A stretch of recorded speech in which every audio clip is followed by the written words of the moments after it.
নমস্কার। নজরে Bangla official YouTube channel থেকে আমি প্রিন্স মণ্ডল। প্রিয় দর্শক, 2026 সালের বিধানসভা নির্বাচন অনুষ্ঠিত হওয়ার কথা যেটা জানা যাচ্ছে, তাতে করে মার্চ এপ্রিল মাসে বিধানসভা নির্বাচন অনুষ্ঠিত হতে পারে 2026 সালের। আর তাকে কেন্দ্র করেই বঙ্গ রাজনীতিতে এই মুহূর্তে একটি জোর চর্চা শুরু হয়েছে।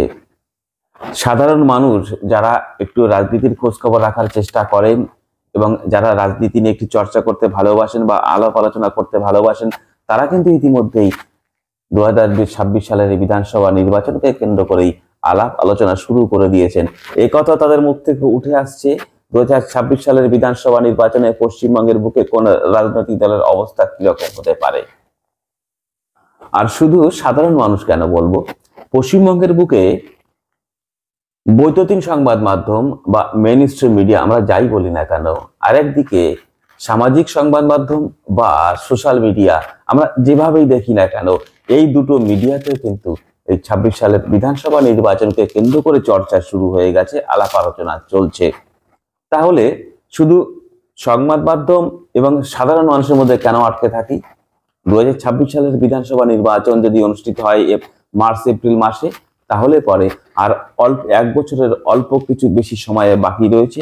স্বাভাবিকভাবেই পশ্চিমবঙ্গের বুকে রাজনৈতিক দলগুলো তাদের রাজনৈতিকভাবে ঘর গোছানোর কাজ ইতিমধ্যেই শুরু করে দিয়েছেন।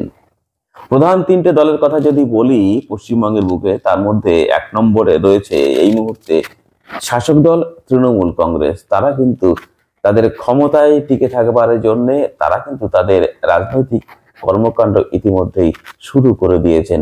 যদিও তাদের বিরুদ্ধে দুর্নীতি, অন্তহীন দুর্নীতির অভিযোগ রয়েছে, মানুষের জনসমর্থন ধীরে ধীরে কমে আসছে, মানুষের আস্থা ভরসা কমেছে, তা সত্ত্বেও কিন্তু তারা রাজনৈতিকভাবে ঘর গোছানোর কাজ শুরু করে দিয়েছেন।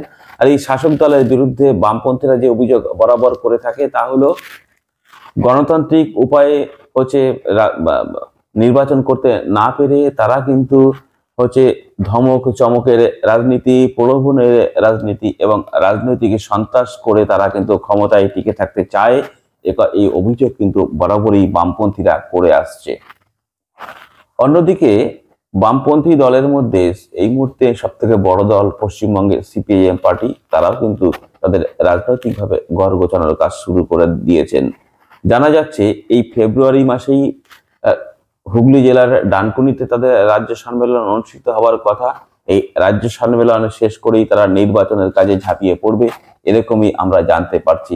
আরেকদিকে বঙ্গ বিজেপিও তাদের রাজনৈতিক ঘর গোছানোর কাজ শুরু করে দিয়েছে।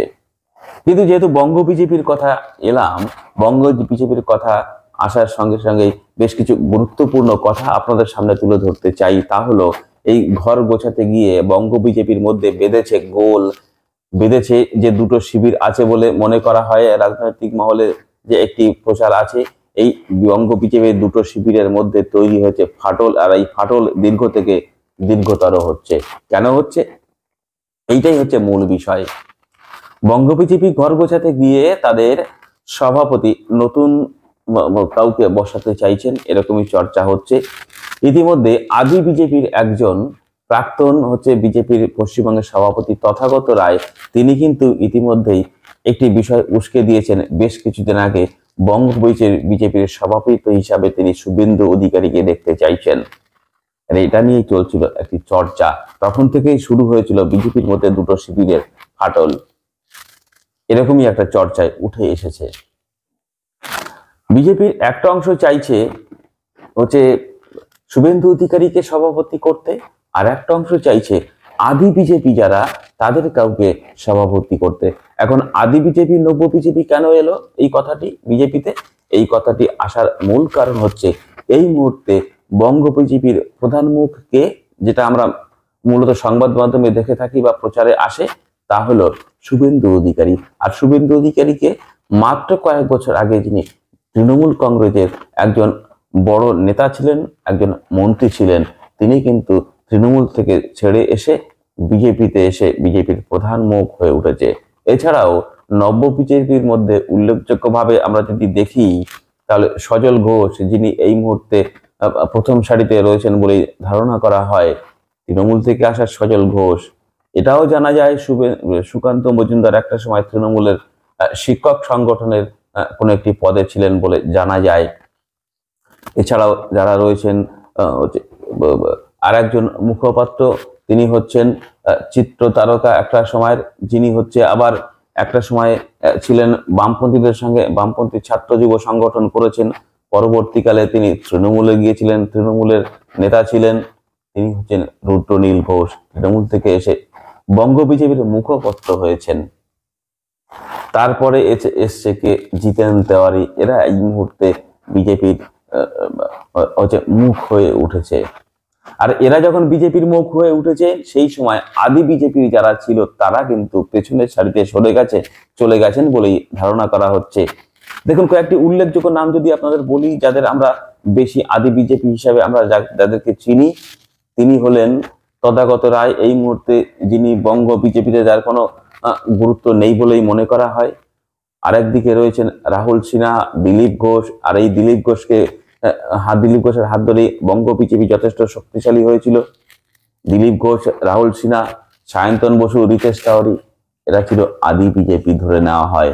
আর এদের কিন্তু দ্বিতীয় সারি, কেউ তৃতীয় সারিতে চলে গেছেন, কাউকে আর দেখাই যায় না, মিডিয়ার সামনে তাদেরকে আনা হয় না।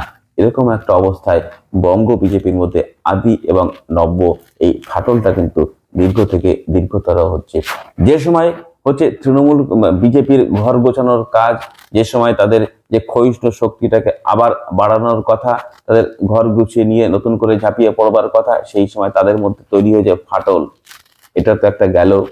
আর এই কারণেই যে তাদের গ্রাসরুট লেভেলে, একদম নিচু স্তরে যে বিজেপির দলীয় সংগঠন, সেই দলীয় সংগঠন ধীরে ধীরে দুর্বল হচ্ছিল। আর এই ফাটলের ফলে এই বিজেপির অন্দরে দুটো শিবিরের এই তাদের গ্রাসরুট লেভেল অর্থাৎ নিচু স্তরের সংগঠন আরো দুর্বল হয়ে পড়েছে। স্বাভাবিকভাবেই বিজেপি কিন্তু ধীরে ধীরে তাদের মধ্যে বিভাজন তৈরি হচ্ছে। আর এই কথা উঠে আসছে, যদি শুভেন্দু অধিকারীকে বঙ্গ বিজেপির সভাপতি না করা হয়, তাহলে তিনি কতদিন থাকতে পারবেন বিজেপিতে, এ বিষয় নিয়ে একটি প্রশ্নচিহ্ন দেখা দিয়েছে, আলোচনায় উঠে আসছে।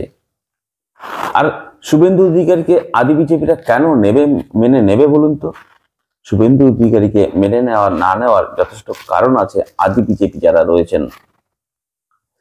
এই বিষয়ে একটি ভিডিও ক্লিপিং আপনাদের আমি দেখাবো, আপনাদের আরেকবার স্মরণ করিয়ে দেওয়ার জন্য, যে বিজেপির দুটো শিবিরের নেতারা কে কি বলছেন, এবং শুভেন্দু অধিকারীর একটি ভিডিও ক্লিপে আপনাদের কাছে তুলে ধরবো। তার আগেই কিছু কথা আপনাদের সামনে আবার তুলে ধরি। তা হলো, এই মুহূর্তে রাজ্যের সাধারণ মানুষের আস্থা ভরসার জায়গা যেটা তৈরি হয়েছিল বিজেপির প্রতি, সেটা কিন্তু ধীরে ধীরে কমতে শুরু করেছে। এই কারণেই পশ্চিমবঙ্গের শাসক দলের দুর্নীতির কারণে, যে দুর্নীতির অভিযোগ শাসক দলের উপরে রয়েছে, সেই দুর্নীতির কারণে রাজ্যের বড় একটা অংশের মানুষ শোষিত, বঞ্চিত, নিপীড়িত, আর্থিকভাবে দুর্বল, ক্ষতিগ্রস্ত।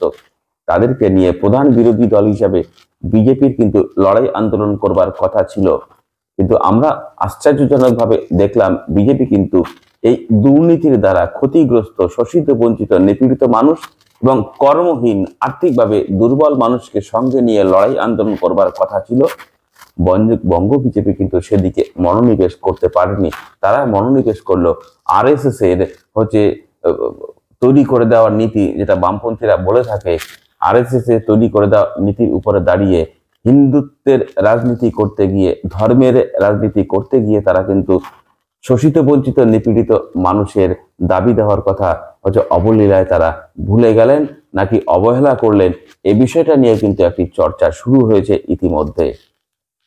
সেই কারণে সাংগঠনিকভাবে বিজেপি যেমন দুর্বল, নিজেদের মধ্যে দুটো শিবিরের বিভাজনের কারণেও বিজেপি দুর্বল, আর একদিকে শোষিত, বঞ্চিত, নিপীড়িত মানুষদের আর্থিকভাবে দুর্বল বা পিছিয়ে পড়া মানুষের দাবি নিয়ে, অন্যদিকে কর্মসংস্থানে দুর্নীতির, কর্মক্ষেত্রে দুর্নীতির বিষয়ে এই সমস্ত দাবি নিয়ে লড়াই আন্দোলন করতে ব্যর্থ হবার কারণেই কিন্তু এই শোষিত, বঞ্চিত, নিপীড়িত, ক্ষতিগ্রস্ত মানুষেরা বিজেপির দিক থেকে মুখ ঘুরে নিয়ে পুনরায় বামপন্থার উপরে আস্থা রাখতে শুরু করেছে। সেই কারণেই বামপন্থীরা ধীরে ধীরে 2024 সালের মাঝামাঝি সময় থেকে তাদের শক্তি সঞ্চয় করতে শুরু করেছে।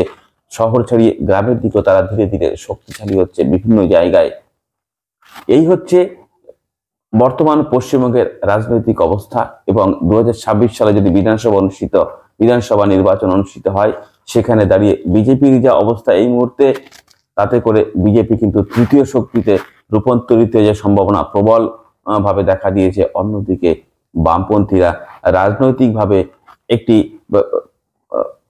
সফলতম রাজনৈতিক দল হিসাবে, এমনকি দ্বিতীয় শক্তি ছেড়ে প্রথম সারিতে উঠে আসতে পারে বামপন্থী সিপিআইএম পার্টি, এরকমই একটি সম্ভাবনা তৈরি হয়েছে।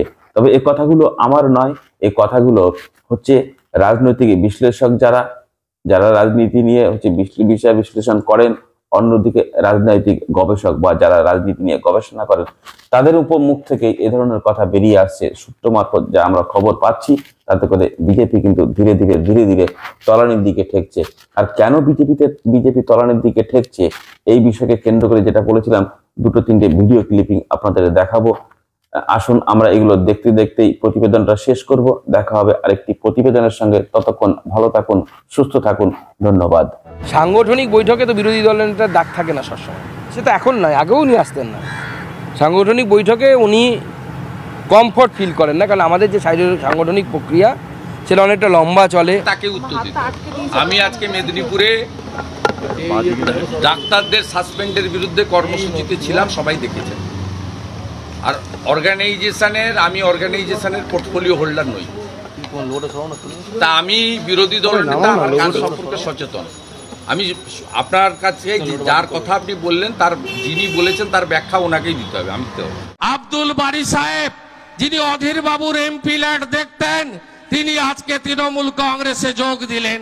আমি অনুব্রত মণ্ডল আর সুব্রত সাহাকে বলবো পতাকাটা ধরিয়ে দিতে। বারী সাহেবের হাতে বিজেপি হটাও, বিজেপি হটাও, বিজেপি হটাও, বিজেপির দালাল অদিত চৌধুরী হটাও। জয় হিন্দ, বন্দে মাতরম। তৃণমূল কংগ্রেস জিন্দাবাদ, জননেত্রী মমতা ব্যানার্জি জিন্দাবাদ। নমস্কার, খোদা হাফেজ।